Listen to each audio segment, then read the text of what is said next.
Assalamualaikum warahmatullahi wabarakatuh. Innal hamdalillah wassalatu wassalamu ala Rasulillah wa ala alihi wa sahbihi wa man tabi'ahum bi ihsan ila yaumil qiyamah. Seluruh keluarga besar Tabasam Trip, para calon tamunya Allah, safar menembus lapisan keberkahan. Sesungguhnya kita senantiasa berharap semoga Allah melapangkan hati kita supaya kita senantiasa berprasangka yang terbaik kepadanya. Allah merahasiakan apa yang terjadi di hari esok supaya kita berprasangka yang terbaik, berdoa, terus mengetuk pintu langit yang terbaik, dan senantiasa berharap dengan harapan yang terbaik. Kita tidak tahu ya, kalau semua kejadian di masa mendatang kita sudah tahu sebelumnya, mungkin tidak ada hamba yang merintih di dalam doa. Tidak ada hamba yang berprasangka, kecuali mereka sudah mengetahui apa yang terjadi. Ternyata di balik apa yang tidak kita ketahui di hari esok dan lusa, disitulah ada sebuah kebaikan yang besar. Kita terus berprasangka kepada Allah, kita terus mengetuk pintu langit di dalam doa yang terus kita panjatkan, dan tentunya kita terus berharap dengan harapan yang terbaik, karena sesungguhnya itulah yang menjadikan Allah memberikan rahasia di masa mendatang, supaya kita bisa memberikan 3 yang terbaik: prasangka yang terbaik, doa yang terbaik, dan tentunya harapan-harapan yang terbaik kepadanya. Alhamdulillah, tentunya senantiasa kita bersyukur kepada Allah atas seluruh nikmat yang Allah berikan kepada kita, terutama kenikmatan ketika kita senantiasa merasa bodoh. Ternyata tidak setiap orang diberikan kenikmatan merasa bodoh, karena sesungguhnya banyak orang yang ketika mereka tidak merasa bodoh, mereka sok tahu, mereka sok mengerti, dan terkadang omongannya tidak sesuai dengan takaran ilmunya.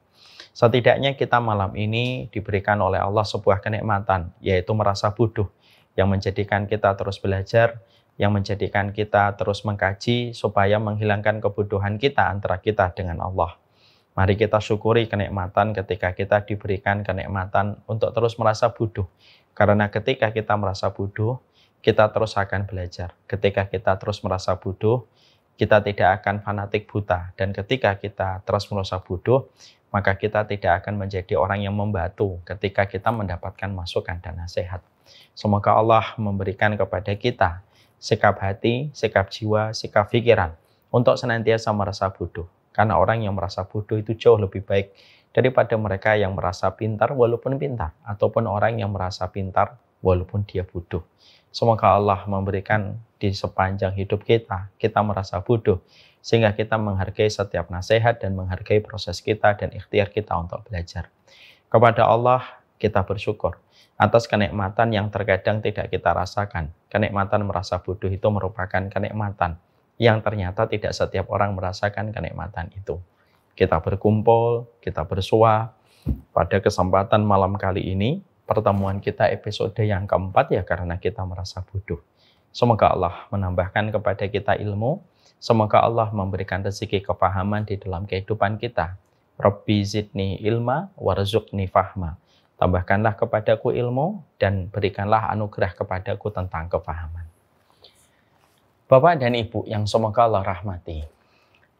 Tentunya perjalanan kita sebagaimana tadi saya menyampaikan.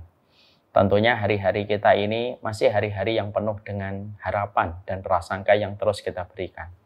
Di awal tadi saya menyampaikan bahwasanya Allah merahasiakan hari esok karena setidaknya kita bisa melakukan 3 amalan. Yang itu adalah amalan besar. Berprasangka yang terbaik, berdoa yang terbaik, dan tentunya kita berharap dengan harapan yang terbaik. Kita pun sampai hari ini, kita belum mendapatkan kepastian kabar dari pemerintah Saudi. Apakah perjalanan kita ketika mengajukan visa kita, apakah sudah bisa untuk diketahui hasilnya? Memang sampai pada malam ini kita belum mengetahui. Yang jelas, tadi sebelum kita kajian pada kesempatan malam kali ini, kami telah berkoordinasi dengan tim lapangan yang hampir-hampir selama sepekan ini beliau terus berjibaku dan terus bergadang untuk memantau perkembangan izin yang telah kita ajukan bersama dengan ribuan orang yang juga banyak ingin untuk mendapatkan apply dari visa furoda. Bukan hanya kita, bahkan seluruh travel yang mereka sedang mengajukan visa furoda sampai sekarang belum mendapatkan kabar kepastian. Bedakan dengan visa mujamalah. Visa mujamalah itu berbeda dengan visa furoda. Visa mujamalah itu biasanya government to government. Dan ini nanti akan ada penjelasannya di hari esok mungkin insya Allah ketika tim lapangan akan memberikan beberapa informasi supaya ibu dan bapak, para calon tamunya Allah lebih mengetahui kondisi dan keadaan dari mekanisme pengajuan visa furoda. Di beberapa travel yang lain pun hampir semuanya belum mendapatkan visa sampai detik ini. Dan tentunya bagaimanapun, disinilah kita terus berprasangka yang terbaik kepada Allah Subhanahu wa Ta'ala. Tetapi walaupun kita terus menata harapan kita dan terus memperbaiki prasangka kita, saya yakin insya Allah kita akan berangkat. Maka walaupun kita belum tahu kepastian dari kepastian administrasi kita akan berangkat, tapi bagaimanapun kita harus tetap mengambil persiapan yang terbaik.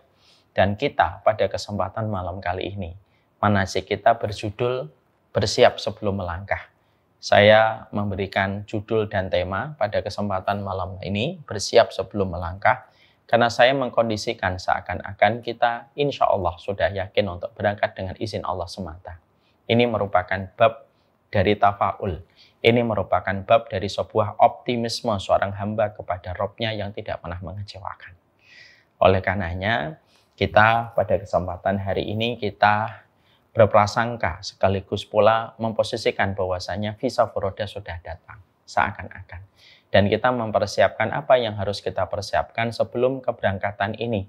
Harus kita ayunkan sebelum kita membuka pintu rumah kita dengan kita siap mengatakan kita menjadi tamunya Allah dan kita akan menaiki pesawat untuk menuju ke Jeddah dalam perjalanan kita ke Mekah dan perjalanan kita kelak ke Madinah. Membayangkan perjalanan kita di antara Mekah dan Madinah. Membayangkan ketika kita wukuf nanti tanggal 5 Juni pada hari Kamis dan ketika malam Jumat kita bertolak ke Musdalifah, sangatlah nikmat sekali. Semoga seluruh apa yang kita bayangkan adalah bagian dari doa yang kita panjatkan ketika kita memaksa pikiran kita bahwasanya kita berprasangka yang terbaik kepada Allah.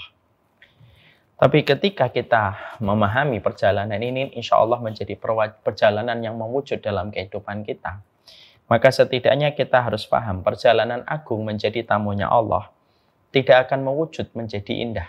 Sampai betul-betul disertai dengan sebuah makna yang terus kita hadirkan ketika kita mengerjakan ibadah haji. Ini harus kita betul-betul letakkan.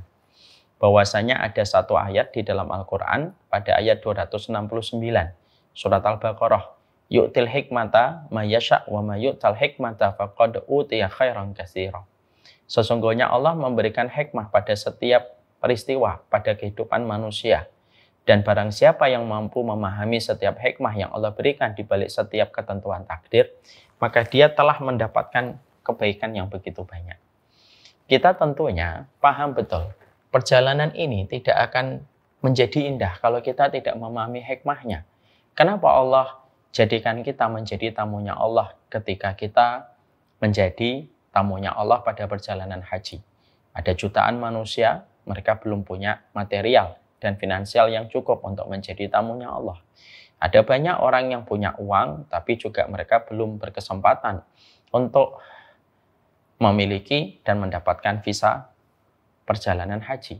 Ada pula yang mendapatkan uang, mendapatkan kesehatan, tapi juga belum mendapatkan hidayah untuk melakukan perjalanan haji ketika dia merasa dirinya mungkin masih terlalu muda. Kalau kita, kenapa Allah memampukan kita secara finansial? Kenapa Allah memberikan kesempatan hati kita mendapatkan hidayah ketika kita berkomitmen dan berkeinginan kuat sekali untuk melakukan haji? Ambil dulu hikmahnya, dan ini merupakan perkara yang harus kita hadirkan. Imam Ibnu Qayyim di dalam kitabnya Syifa'ul Alil fi Masailil Qadha'i wal Qadar, beliau itu menyampaikan bahwasanya setiap mukmin diwajibkan untuk mengambil hikmah dalam setiap peristiwa yang terjadi di dalam hidupnya. Karena dengan kita mengambil dan mengikat satu peristiwa dengan hikmah menjadikan kita mampu menghayati setiap takdir yang Allah berikan kepada kita dan menjadikan kita senantiasa melakukan yang terbaik di dalam perjalanan hidup kita ketika kita memahami hikmahnya.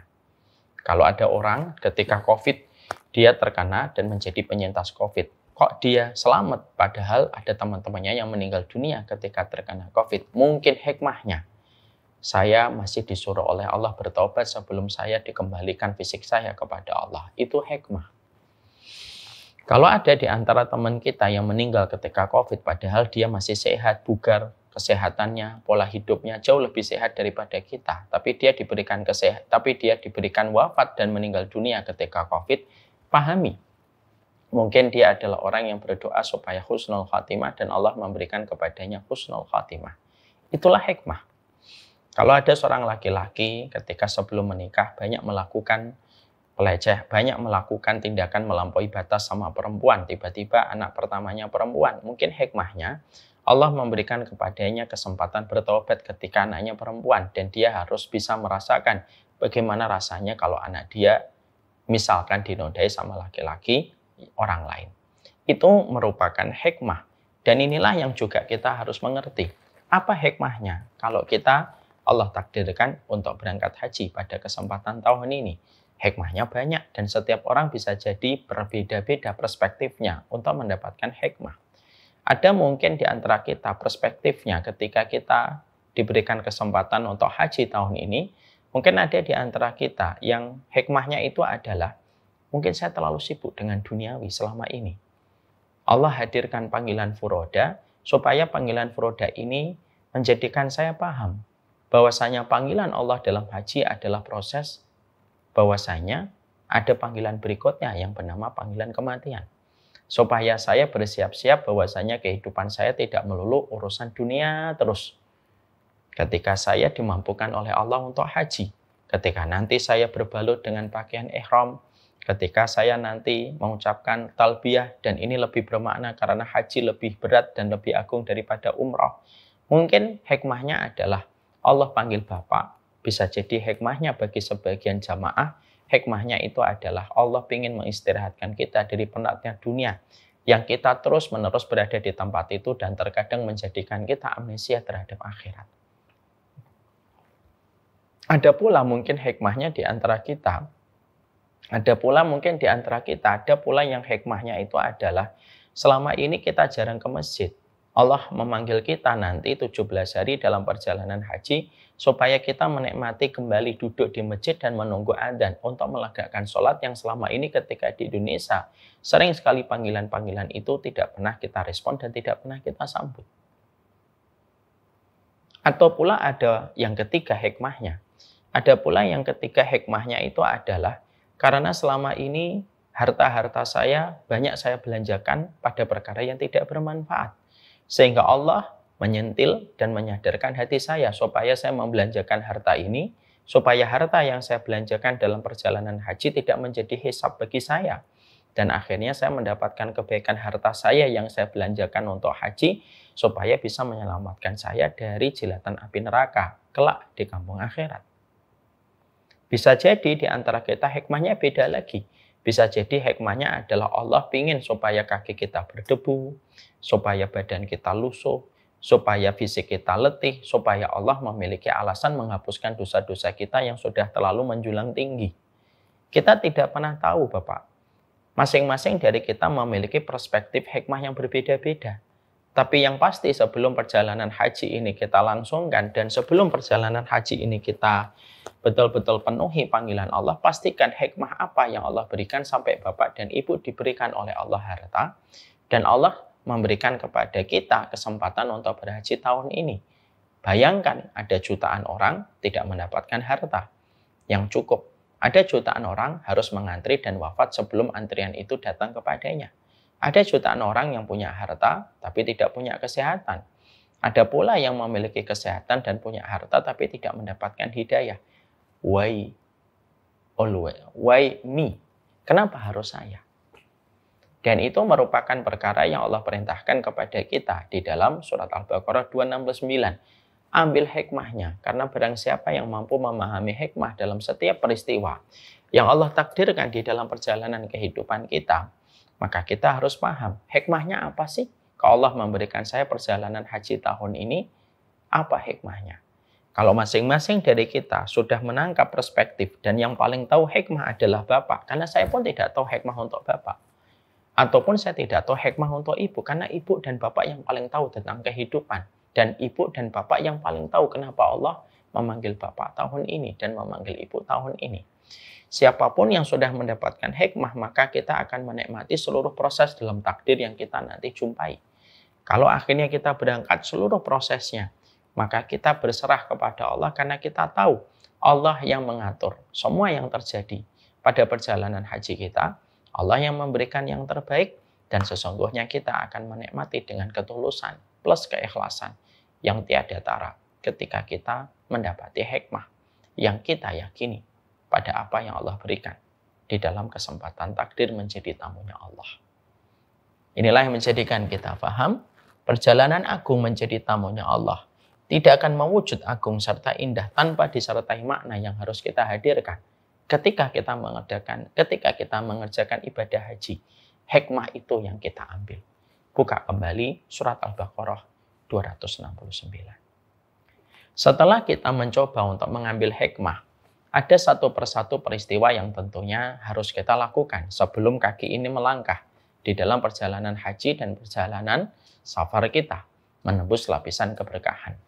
Yang pertama yang harus kita lakukan adalah kita harus mengerti haji itu mengubah status kita.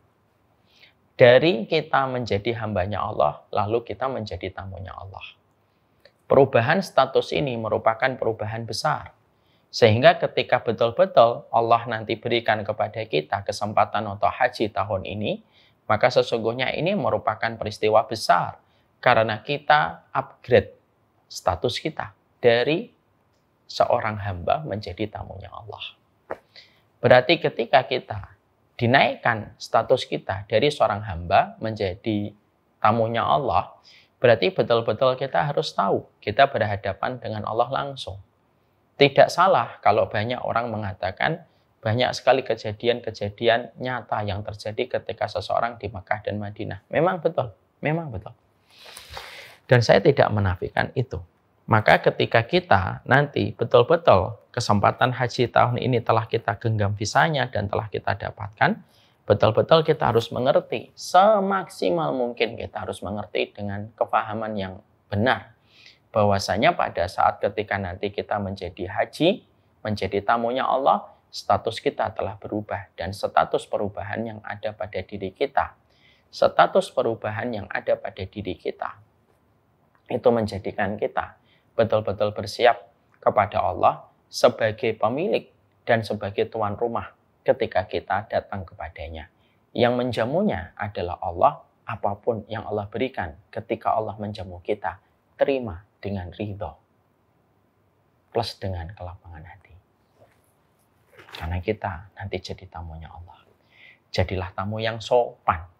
Jadilah tamu sebagaimana kata orang-orang Arab. Orang-orang Arab itu sering berkata begini, al-dhaif kal-mayyit. Tamu itu kayak mayit. Ngikutin aja apa yang dimau oleh tuan rumah. Kalau tuan rumah menyajikan teh, minum tehnya. Nggak usah minta sirup.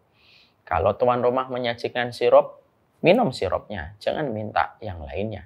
Karena apa? Begitulah tata cara berkunjung kepada pemilik rumah. Sahibul baitnya pada proses kita, ketika kita melaksanakan haji sekali lagi, proses kita itu di hadapan Allah semata. Allah tuan rumahnya. Dan kita sebagai tamu, berlagaklah sebagaimana mayit. Jangan suka ngatur tuan rumah. Jangan pernah kita merasa lebih tinggi daripada tuan rumah. Lalu mengatur tuan rumah harusnya begini, harusnya begini, harusnya begini. Kita ini tamu, bukan penghuni rumah. Pemilik rumahnya adalah pemilik alam semesta. Jangan kita lupa, tamu itu sebaik-baik tamu adalah mereka yang menempatkan dan mengkondisikan dirinya sebagaimana seorang mayit. Itu yang pertama. Yang kedua, kita harus ingat tentang sebuah perkara. Allah tidak memanggil orang yang mampu, tetapi Allah memampukan orang yang terpanggil untuk berkunjung ke Baitullah. Ini perlu saya sampaikan kembali untuk mengingatkan saya. Sikap kita ketika hari ini kita berada pada kondisi harap-harap cemas, dan kita berharap terus dengan melangitkan doa-doa kita, merengek sebagaimana anak kecil yang meminta mainan kepada ibu dan bapaknya, maka saya ingin menyampaikan poin yang kedua ini penting. Mari kita menempatkan diri kita dalam kondisi pasrah. Ketika orang itu pasrah, biasanya disitulah Allah memberikan kepada kita jawaban dan hadiah terbaik ketika orang sudah pasrah. Mari kita belajar. Kapan Allah memberikan pertolongan kepada Nabi Musa? Ketika Nabi Musa mendapatkan kemenangan. Hari kemerdekaan bagi Nabi Musa ketika Fir'aun ditenggelamkan oleh lautan. Tapi menariknya, kapan itu terjadi? Itu terjadi adalah ketika Nabi Musa pada saat seluruh pasukan khusus yang dimiliki oleh Fir'aun dan pasukan umum itu itu mengikuti dan mengejar Musa bersama orang yang mengikutinya.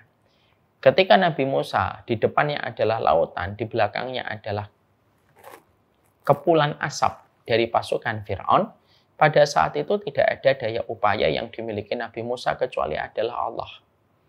Makanya perkataan Nabi Musa pada saat itu adalah wa'ajiltu ilaika rabbi litarda. Aku menyegerakan langkahku kepada engkau supaya engkau ridho. Maka akhirnya ketika Nabi Musa tidak punya harapan kecuali adalah Allah, Allah memberikan kepada Nabi Musa pertolongan.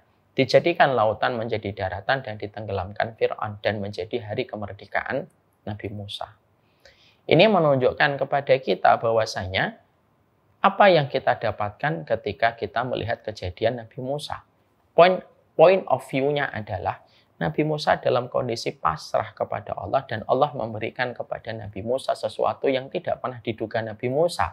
Hari itu Fir'aun akan tenggelam dan mati. Dan Nabi Musa pada beberapa detik sebelumnya pun tidak sadar bahwasanya Fir'aun itu akan ditenggelamkan dan kalah dengan air yang selama ini tidak pernah difikirkan oleh Nabi Musa bahwasanya air itu mengalahkan kekuatan tirani Fir'aun. Ini yang kita harus paham. Kita melihat kejadian kembali. Yang kita lihat kejadian kembali adalah yang kedua itu kita menjumpai bagaimana ketika Ibrahim. Nabi Ibrahim ketika beliau itu akan dibakar oleh Namrud, maka pada saat itu Nabi Ibrahim tidak ada daya upaya kecuali adalah Allah. Seluruh masyarakat di Babilonia pada saat ketika mendapati Nabi Ibrahim dibakar, tidak ada satupun yang memiliki empati kepada Nabi Ibrahim. Bahkan Imam Ibnu Katsir mengatakan ada orang tua di pinggir hutan ketika mendengar Nabi Ibrahim itu sedih. Sedihnya bukan karena dia mendapati Nabi Ibrahim dibakar, tapi wanita tua itu sedih karena dia tidak bisa menyaksikan langsung bagaimana Ibrahim itu pada saat itu dibakar. Apa ucapan Nabi Ibrahim pada saat itu? Ucapan Nabi Ibrahim adalah hasbunallah wa ni'mal wakil. Ucapan itu untuk menjelaskan bahwasanya tidak ada daya upaya yang dimiliki oleh Nabi Ibrahim kecuali adalah Allah semata. Pada saat itulah Nabi Ibrahim tidak pernah menduga api yang saat itu timbul dari timbunan-timbunan kayu yang dikumpulkan seluruh warga dan begitu hitamnya asap yang ditimbulkan oleh api yang dibakar sampai burung yang lewat pun akan mati terkena asapnya yang begitu hitam, tapi justru dijadikan api itu sahabatnya Nabi Ibrahim ketika Allah menjadikan api itu menjadi dingin. Apa point of view-nya? Nabi Ibrahim sudah pasrah. Sama dengan Nabi Musa, pasrah. Ini pula yang kita jumpai dan kita dapati pula bahwasanya ketika kita sering mendengar kisah-kisah orang yang hamil. Ketika 5 tahun tidak kunjung hamil, mereka periksa ke dokter, mereka cek, mereka suntik dengan apapun. Terkadang tidak kunjung mendapatkan baby. Tapi ketika sudah pasrah, mereka mengatakan, sudahlah nggak usah ke dokter lagi. Kasihan istri saya harus disuntik macam-macam. Ketika dalam kondisi sudah pasrah, qadarullah biasanya Allah memberikan kepada mereka baby kehamilan untuk istrinya. Itu menempatkan kepada kita. Benang merah, pertama Musa, kedua Ibrahim, dan orang yang mengharapkan momongan dan justru mendapatkan momongan ketika sudah tidak lagi konsultasi ke dokter kandungan. Itu benang merahnya satu. Kepasrahan itulah yang menjadikan mereka justru dipanggil oleh Allah ketika tidak ada daya upaya yang mereka miliki adalah Allah. Kita pun sama Bapak. Kita pada kesempatan tahun ini kita pasrah. Bahwasanya perjalanan haji kita ikhtiarkan rezekinya. kita ikhtiarkan finansialnya, kita ikhtiarkan kesehatan, kita udah olahraga dan lain sebagainya. Tapi bagaimanapun ada kuasa yang dimiliki hanya Allah, ada daya dan kekuatan yang dimiliki oleh Allah semata. Sehingga kita ketika dalam perjalanan ini, ya, Novel, kita dalam perjalanan ini kita akan mendapati Allah memang tidak memanggil orang yang mampu, tapi Allah memampukan orang yang terpanggil dengan satu syarat. Orang yang terpanggil itu sudah menempatkan pasrah kepada semua ketentuan dan semua kepastian takdir yang Allah berikan kepadanya. Marilah kita pada kesempatan mulai malam ini kita pasrah, sepasrah-pasrahnya. Doa sudah kita panjatkan, ikhtiar sudah kita lakukan, tabungan sudah kita simpan, perjalanan bahkan koper sudah sampai di tangan Bapak dan Ibu semuanya. Peralatan sudah kita siapkan yang terbaik. Mungkin koper-kopernya bisa dicek, kami ingin memberikan yang terbaik. Sampai pemilihan-pemilihannya pun saya selalu mengatakan sama tim, berikan yang terbaik. Ya, tidak usah dikasih nama macam-macam supaya seluruh keluarga Tabasam Trip nanti sepulang dari umrah masih bisa memakai itu semuanya. Maka semua persiapan sudah kita lakukan. Tapi persiapan itu ketika sudah kita lakukan, bagaimanapun kita harus paham. Allah yang punya kuasa, kita tak kuasa. Allah yang punya upaya, kita tak punya upaya apapun kecuali kita menyerahkan kepada Allah dan belajarlah dari sikapnya Ibrahim. Belajarlah dari sikapnya Musa, Nabi Musa. Bahwasanya Allah menolong kita ketika tidak ada daya upaya, kecuali hanya kembali kepada Allah semata. Maka itulah yang menjadikan kita memahami yang kedua. Yang ketiga, yang perlu untuk kita mengerti. Perjalanan haji itu adalah perjalanan ketika kita menebus dosa-dosa kita. Karena sesungguhnya perjalanan haji itu perjalanan menebus lapis keberkahan. Di antara keberkahan yang kita kejar ketika kita menuju kepada Allah, yaitu adalah haji itu salah satu fungsinya dan keutamaannya adalah menghapuskan dosa-dosa kita. Man roja'a min hadal bait falam yarfus walam yafsuq roja'a ka waladatu ummi. Rasulullah mengatakan di dalam satu riwayat yang sahih, barang siapa yang berhaji tahun ini, tidak ada dia mengeluarkan kalimat-kalimat mesum dan tidak ada kalimat-kalimat dosa, kecuali sebagaimana dia dilahirkan oleh ibunya tanpa lembaran dosa apapun. Dia putih bersih. Disinilah kita mendapati bahwasanya haji itu menghapuskan dosa. Fa innal hajja yahdimu ma qablahu.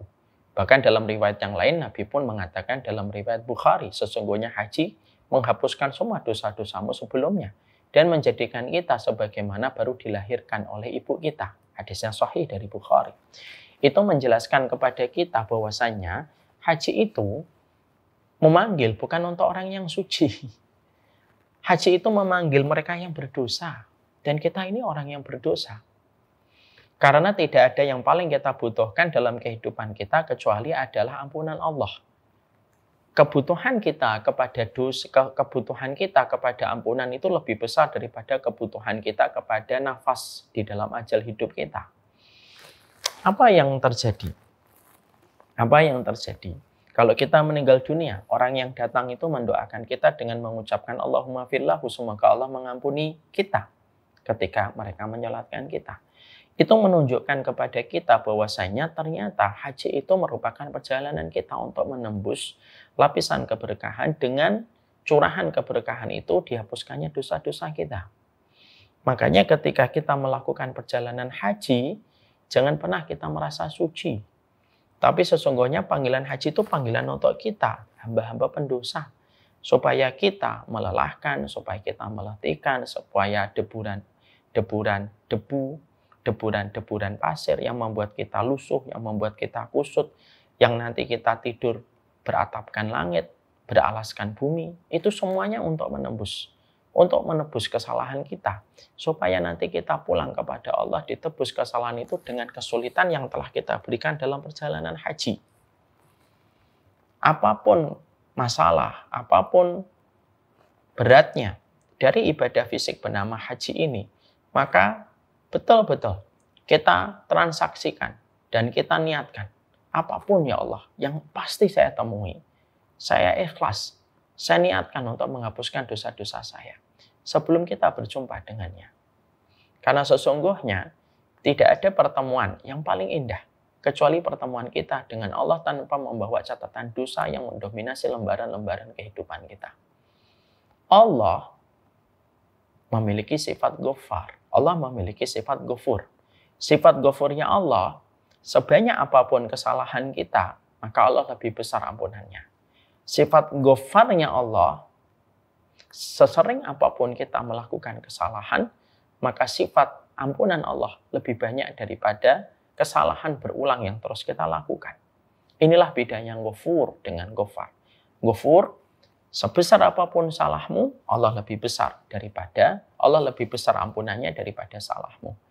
Sesering apapun kesalahanmu, Ghaffarnya Allah menjadikan Allah memiliki ampunan yang lebih banyak daripada banyaknya kamu mengulang dosa dan melakukan kemaksiatan. Maka sesungguhnya perjalanan haji itu perjalanan kita untuk menjemput sifat Ghafurnya Allah dan sifat Ghaffarnya Allah. Karena sesungguhnya haji itu sebagaimana waduk di depan komplek rumah kita. Tidaklah kita berlari-lari ketika kita mungkin habis melakukan perjalanan jauh, lalu ternyata di depan komplek kita ada waduk yang begitu bersih, atau boleh kita gantilah dengan jangan waduk, kolam renang, yang menjadikan kita akhirnya nyebur ke kolam renang, maka seketika seluruh kotornya, dekilnya badan kita ketika kita masuk ke kolam renang menjadikan bersih, lalu berjumpa dengan keluarga dalam kondisi yang betul-betul nyaman dan segar. Bapak dan Ibu bisa nggak membayangkan, seharian kita kerja, seharian kita antri, seharian kita berdesak-desakan di stasiun, maka dari pagi jam 7 malam kita pulang, jam 9 sampai di rumah. Seketika kita langsung mandi, langsung memakai sarung, itu kan rasanya enak banget. Enak banget.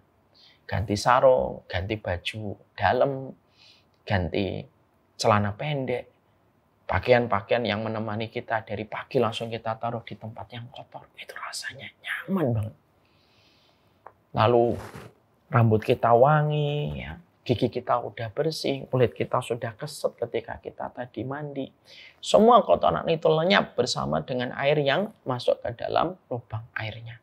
Itu rasanya ngumpul sama keluarga itu jadi enak. Ciumin anak jadi nyaman, mencium istri juga nyaman. Karena apa? Mandi itu menyegarkan. Mandi itu memberikan energi. Mandi itu memberikan refreshing.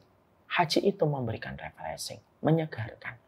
Dari banyaknya perjalanan catatan hitam noda kemaksiatan yang kita lakukan, haji itu menghapuskan dosa-dosa itu. Sebesar nafkah yang kita berikan, sebesar biaya yang kita keluarkan, selelah fisik kita merasakan kepenatan, sebesar itulah seluruh dosa-dosa kita dihapuskan oleh Allah. Supaya kita menikmati prosesnya. Haji itu bukan tamasya, tapi haji adalah perjalanan menebus seluruh dosa yang kita lakukan yang menjadikan kita terkadang tidak nyaman pada kehidupan kita, karena dosa-dosa itu mungkin sebagian besar kita jarang meminta ampunan sehingga Allah belum mengampuni dosa-dosa kita.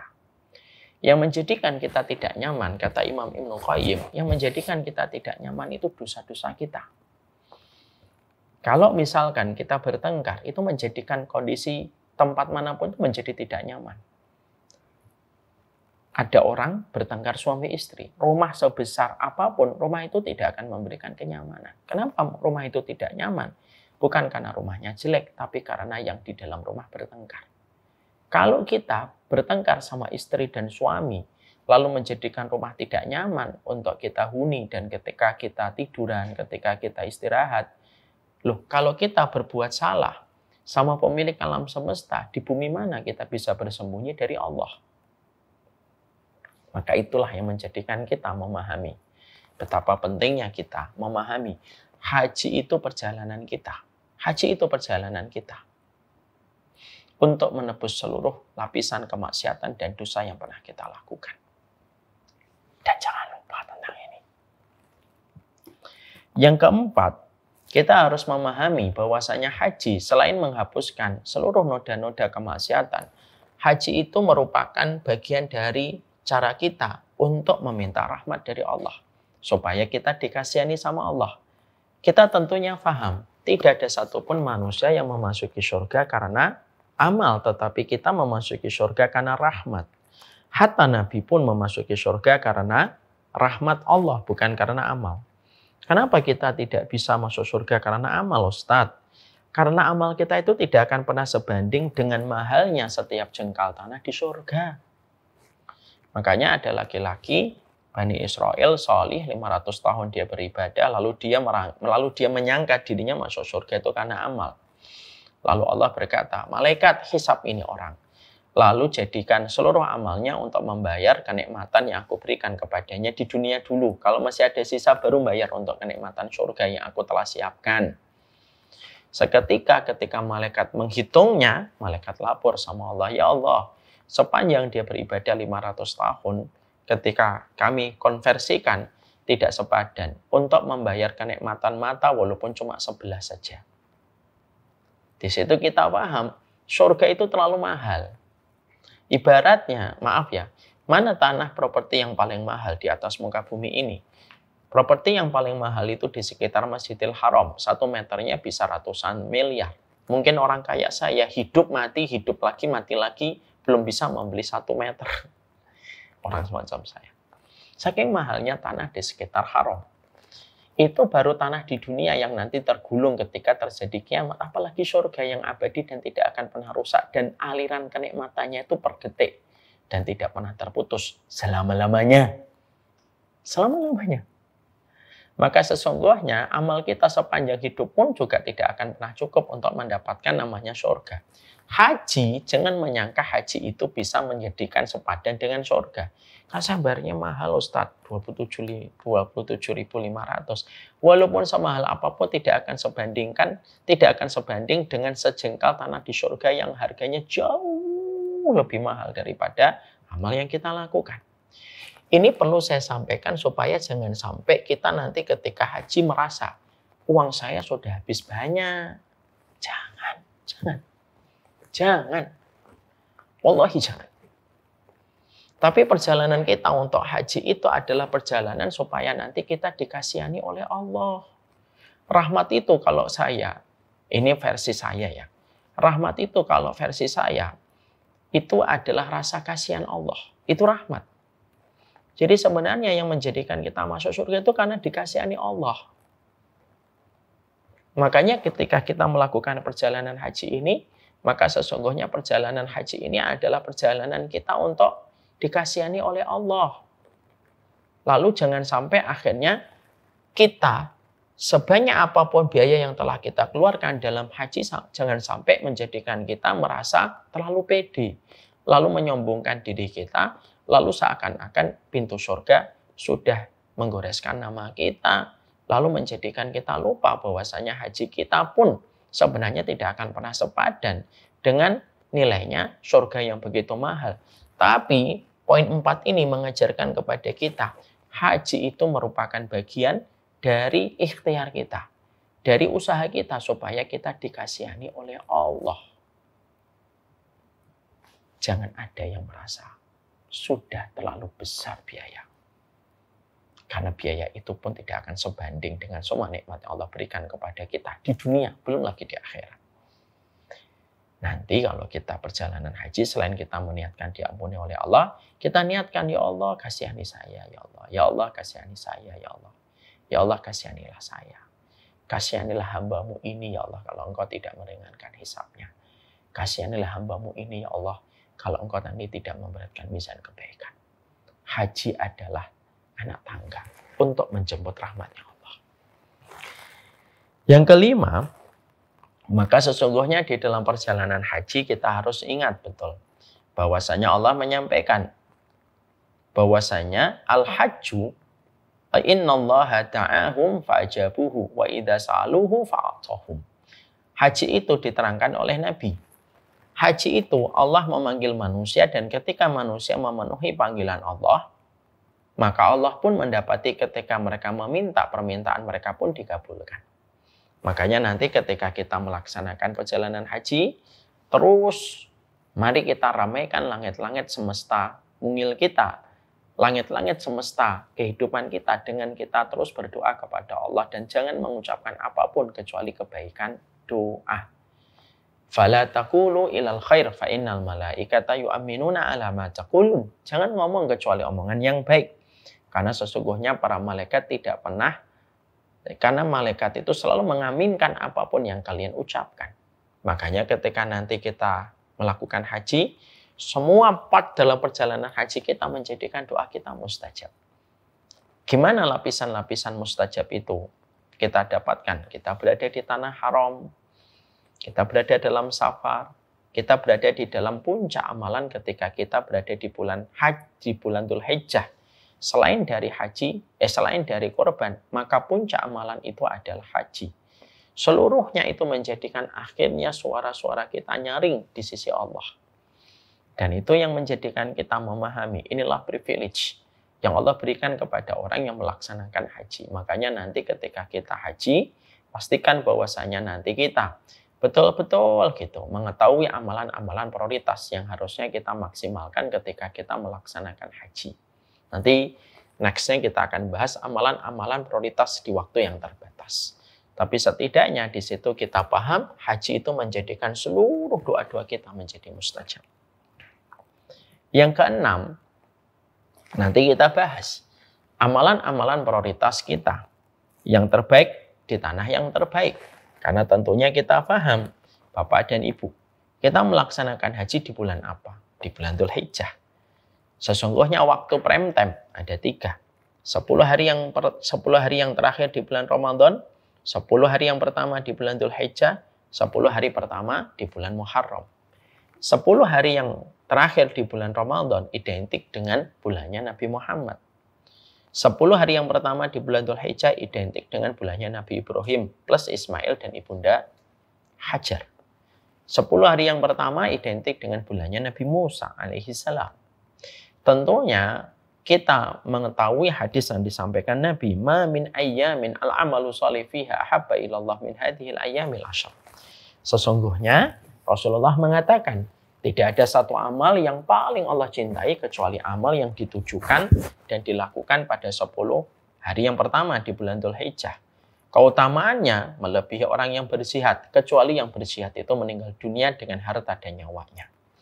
Itu menunjukkan bahwasanya nanti ketika kita melakukan haji, maka kita harus fokus dengan amalan favorit. Kita tidak boleh hanya sekedar beramal kalau kita di tanah yang terbaik. Karena tanah yang terbaik itu 4. Mekah, Madinah, lalu Syam, dan Yaman. Itu tanah terbaik. Itu yang disebut dengan tanah-tanah iman. Ya. Maka sesungguhnya ketika nanti kita berada di tempat itu, kita menjemput amalan-amalan yang terbaik. Ya, di tanah yang terbaik. Supaya betul-betul akhirnya kita memahami betul tentang pentingnya kita nanti beramal. Amalan prioritas di waktu yang terbatas. Ada amalan yang baik, ada amalan yang terbaik. Ada amalan yang utama, ada amalan yang teristimewa. Makanya nanti pada next manasik berikutnya, kita akan membahas tentang amalan-amalan istimewa di waktu yang terbatas. Sehingga kita melandasi dengan ilmu supaya nanti kita tidak meraba apa yang kita lakukan ketika kita berada di tanah terbaik, tanah iman. Dan berada pada waktu prime time, yaitu waktu Dzulhijjah. Jangan lupa untuk itu. Yang ketujuh, perjalanan kita adalah perjalanan berkah. Karena ini merupakan perjalanan berkah, Bapak dan Ibu, maka tanda berkah itu apa sih? Tanda berkah itu kullu ma tuzidukum fit ta'ah. Perjalanan berkah itu perkara yang menambah ketaatan kita. Makanya sesungguhnya dahsyatnya keberkahan itu apa? Dahsyatnya keberkahan itu ketika engkau selalu ingat akhirat dan lupa sejenak dari urusan dunia yang tidak pernah berhenti. Maka kita ingin nanti di dalam perjalanan haji kita selama 17 hari, karena kita waktunya tidak sepanjang yang reguler, saya mengajak dan menasihati diri saya dan mengajak kepada semua yang hadir. Supaya betul-betul nanti ketika kita sudah melakukan perjalanan haji, betul-betul kita putuskan mata rantai dari dunia sebentar. Sebagaimana ketika kita itikaf, itikaf itu memutuskan dari mata rantai dunia sebentar. Artinya ketika nanti sudah di dalam perjalanan haji, maka sejenaklah kita istirahatkan dunia, kita taruh di storage, kita taruh di gudang khusus, kita tutup sebentar dan kita fokus dengan Allah. Ingat loh, kita tamunya Allah. Alangkah tidak sopannya seorang tamu yang datang kepada satu rumah, tapi dia sibuk dengan handphonenya, dia sibuk dengan gadgetnya. Apa yang terjadi? Bapak manggil orang, lalu orang itu datang, lalu orang itu sibuk dengan gadgetnya. Orang itu sibuk dengan bukunya, orang itu sibuk dengan handphonenya. Tentunya Bapak akan sebel dan Bapak akan kesal dan Bapak sampai dadanya melihat orang semacam itu. Maka sama pula, itu analogi sederhana. Nanti kalau kita saatnya untuk berangkat di dalam perjalanan haji kita harus yakin, seyakin-yakinnya bahwasanya kita melupakan sejenak dari urusan dunia. Jangan sibuk kecuali yang kita sibukkan Allah. Jangan mengagungkan apapun kecuali yang kita agungkan Allah semata. Jangan sampai kita berzikir kecuali hanya Allah semata. Jangan sampai nanti ketika kita haji, zikir kita kepada rekening lebih banyak daripada zikir kita kepada pemberi rekening. Jangan sampai zikir kita kepada saldo lebih banyak daripada pemberi saldo. Artinya, betul-betul kita berusaha yang terbaik. Bahwasanya ketika kita melakukan perjalanan haji, maka sesungguhnya kita melupakan sejenak dari urusan dunia dan melangkah di kaki yang nanti bersaksi di hadapan Allah. Saya ingatkan di sini, ada kaki di tanah yang bersaksi. Bapak dan Ibu paham? Semua tanah yang kita lewati itu tidak menjadi makhluk yang bisu dan tidak bersuara. Ada satu ayat yang saya yakin semua dari kita sudah hafal. Bahwasanya yauma idzin tuhaddisu akhbaruha. Sesungguhnya pada hari itu semua orang akan menceritakan setiap peristiwa yang terjadi di atasnya. Kita ketika melakukan perjalanan haji kita, semua tanah yang kita injak nanti akan bersaksi. Pastikan tanah-tanah Mekah dan tanah Madinah ketika kita menginjaknya, tanah-tanah itu kelak bersaksi, ya Allah, fulan dulu melewatiku dalam kondisi berhaji dan dia khusyuk menggantungkan hatinya dan jiwanya kepada Engkau di dalam hajinya. Itu yang kita ingin dengar. Testimoninya bumi, terutama bumi Mekah dan Madinah ketika kita melaksanakan haji dengan hati yang sadar. Haji itu bukan tentang dunia, tapi haji itu tentang dunia yang kita istirahatkan sejenak. Saya ulang kembali. Haji itu bukan tentang dunia. Haji itu tentang dunia yang kita istirahatkan sejenak. Yang kedelapan, haji itu merupakan salah satu puncak amal yang Allah cintai. Sehingga ketika haji itu merupakan salah satu puncak amalan yang Allah cintai, sehingga kita menikmati waktu kita selama 17 hari, bukan menikmatinya per hari, tapi menikmatinya itu adalah per detik. Ya. Supaya betul-betul kita memahaminya itu dengan indah. Mengertinya itu betul-betul, menikmatinya itu per detiknya.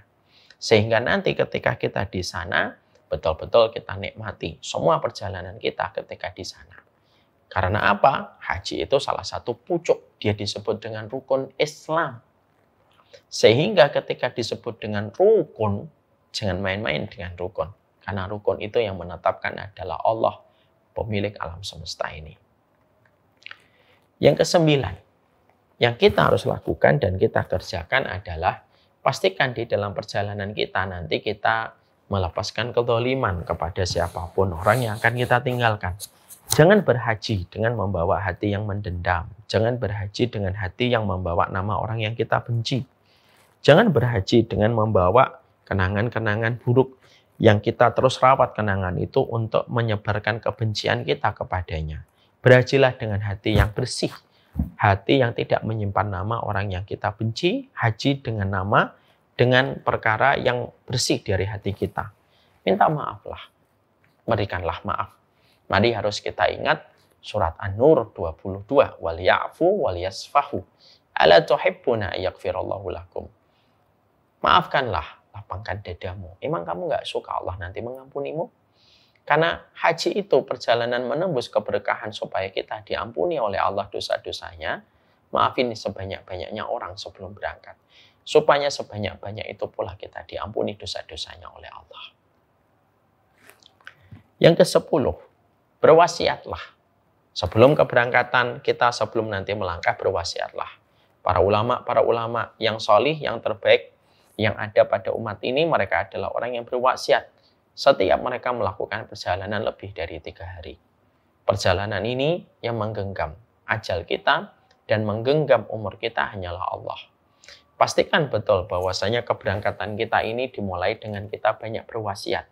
Ada banyak wasiat yang kita lakukan, kita tuliskan. Wasiat ada 2, ada wasiat harta, ada wasiat non-harta. Wasiat harta tidak boleh lebih dari 1/3 jumlah harta kita. Kita infakkan misalkan ke sini, kita wasiatkan ke sini, tidak boleh lebih dari 1/3. Wasiat non-harta tulis, anak kita kayak apa, istri kita harus kayak apa, anak-anak kita harus bersikap apa. Maka itu kita tuliskan ketika kita melakukan perjalanan panjang. Perjalanan haji kita, yaitu perjalanan yang harusnya kita meninggalkan wasiat. Illa wa wasiyatun maktubatun indahu. Kecuali tidaklah satu perjalanan, kata Nabi, kecuali kamu meninggalkan wasiat yang kamu tinggalkan di sampingmu. Berwasiatlah, ditulis.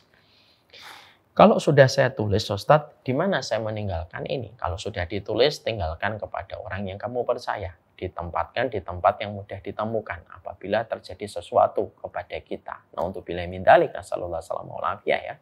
Tapi berwasiatlah ketika kita semacam itu. Ya. Yang ke-11, yaitu adalah ketika kita melakukan perjalanan ini, maka hendaknya kalau perjalanan ini kita akan tempuh, sholatlah. Sebagaimana riwayat sebagian para ulama bahwasanya sholat safar itu kita tunaikan. Untuk menyerahkan semua apa yang akan kita lakukan hanyalah kepada Allah. Kita tidak pernah tahu tentang ajal kita, karena ajal itu selalu mengiringi kita dan selalu mengintai kita dimanapun kita berada. Maka perjalanan haji ini, maka mulailah dengan kita sholat 2 rakaat ketika nanti waktunya kita akan berangkat, sholat 2 rakaat. Hadirkan hati kita, hadirkan jiwa kita bahwasanya tidak ada yang kita tuju kecuali hanyalah Allah semata. Sholat 2 rakaat sebelum safar itu menjadi sebuah nilai kemuliaan. Dan yang terakhir, yaitu adalah ketika kita disunahkan melakukan walimah. Safar disunahkan sebelumnya atau sesudahnya. Dan ini kata Imam Nawawi termasuk uruf yang baik, urufnya orang-orang solih. Supaya kita memberikan tasyakuran, menambah kecintaan kita dengan kerabat kita dan saudara kita. Menjadikan mereka mendoakan kita di dalam kebaikan. Maka sesungguhnya hatta Syekh Utsaimin pun memperbolehkan adanya walimah safar sebelum ataupun sesudah perjalanan haji. Kalau kita mungkin sebagian ada yang mungkin kemarin, kan saya masih belum tahu berangkat atau tidak berangkat, Ustadz, ya sudah. Mungkin walimah safarnya nanti setelah kita pulang. Kita undang saudara-saudara kita untuk kita adakan walimah safar setelah perjalanan haji. Walimah safar tidak selalu dimulai sebelum kita safar haji. Tapi terkadang walimah safar itu boleh kita lakukan setelah perjalanan haji kita. Masya Allah. Inilah 12 hal yang tentunya kita persiapkan sebelum perjalanan kita melakukan perjalanan haji. Masih ada beberapa tema yang cukup panjang. Semoga bapak-bapak dan ibu betul-betul bisa menghayati setiap apa yang kita pelajari, karena sesungguhnya ilmu selalu diperlukan sebelum ibadah kita tunaikan dan kita sempurnakan. 12 tema ini silahkan direnungi. Semoga kita bisa menghayati setiap tema. Walaupun masih banyak tema-tema yang akan kita pelajari. Kenapa banyak, Ustadz? Karena manasik itu perjalanan menyempurnakan ibadah yang kita lakukan. Dan tidak ada kesempurnaan ibadah kecuali 2. 1, dengan keikhlasan yang semakin besar, dengan ilmu yang semakin sempurna. Barakallahu fikum, ini yang dapat saya sampaikan dalam pertemuan hari ini. Mari kita kondisikan sepasrah-pasrahnya hati kita. Karena sesungguhnya kita belajar dari Nabi Musa dan Ibrahim. Justru ketika mereka pasrah, disitulah pertolongan yang tidak pernah mereka duga dan tidak pernah mereka pikirkan sebelumnya terjadi. Api menjadi sahabatnya Ibrahim, lautan menenggelamkan tirani Fir'aun selama puluhan tahun. Barakallahu fikum, saya mencintai Bapak dan Ibu karena Allah semata. Sungguh menjadi kehormatan bagi kami dan menjadi sebab kebaikan. Saya sangat berterima kasih telah memberikan amanah kepada kami di dalam perjalanan haji tahun ini. Semoga Allah mengabulkan hajat kebaikan kita. Rabbana atina fid dunya hasanah wa fil akhirati hasanah wa qina adzabannar. Ada sekitar hampir 25, hampir 23 perjalanan haji kita tahun ini. Semoga semuanya menjadi keluarga dan semoga perjalanan menembus lapisan keberkahan. Wassallallahu ala nabiyina Muhammad. Subhanakallahumma wa bihamdika asyhadu an la ilaha illa anta astaghfiruka wa atubu ilaik. Assalamualaikum warahmatullahi wabarakatuh.